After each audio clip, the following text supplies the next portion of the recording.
How much do you trust your own process, your own story, your own choices? And in the end, how much do you trust life? When I was 19 and I was checking options for what to study after school, I was looking into mathematics, into law, into languages, and also into medicine and into nutrition. I had just started my eating disorder, and so I had an interest into that as well. But eventually I decided against it, and I went for international business studies in combination with training on the job. Bayer back then had a really interesting program, and I thought it was a good choice because it combined many of my interests, aspects of law, aspects of mathematics, aspects of languages, plus the opportunity to go and study abroad, an MBA, and to immediately start earning money also.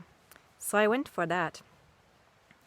And of course, by now, more than 20 years later, the thought has sometimes crossed my mind, now working in nutrition, what if back then I had actually chosen to study it and to become an officially registered nutritionist? Because sometimes, and that's an issue I'm still working on a personal level, the conditioning comes up that I should have an official title in that area.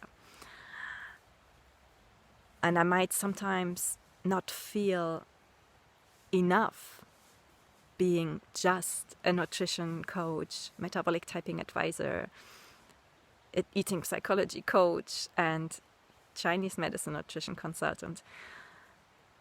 But actually, on another level, I'm just so glad that I chose the unconventional road, because the conventional training in nutrition doesn't really correspond to what I am teaching today and standing for today.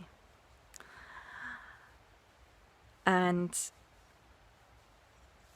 in the end, if we're meant to work in a specific field, life will make sure that you get there, but maybe in ways that you could not have imagined. And it's actually thanks to my path through the pharma industry and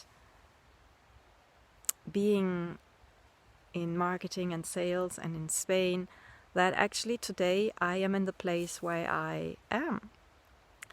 Because when a few years ago I was on a crossroad and this place in Spain popped up again, it caught my attention because I knew it already from my time back in pharma, and everything in the end makes sense and leads us where we have to go.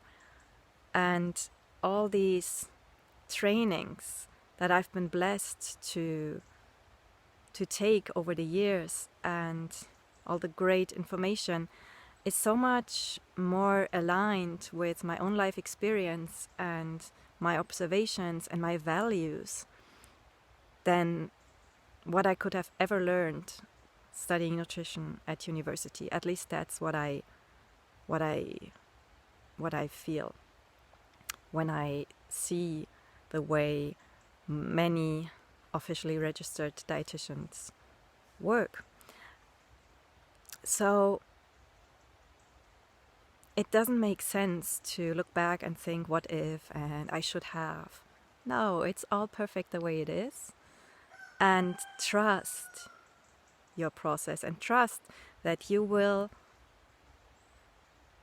be led exactly where you have to go and serve people in exactly the way that is best for them and for you, and that corresponds simply to your soul truth.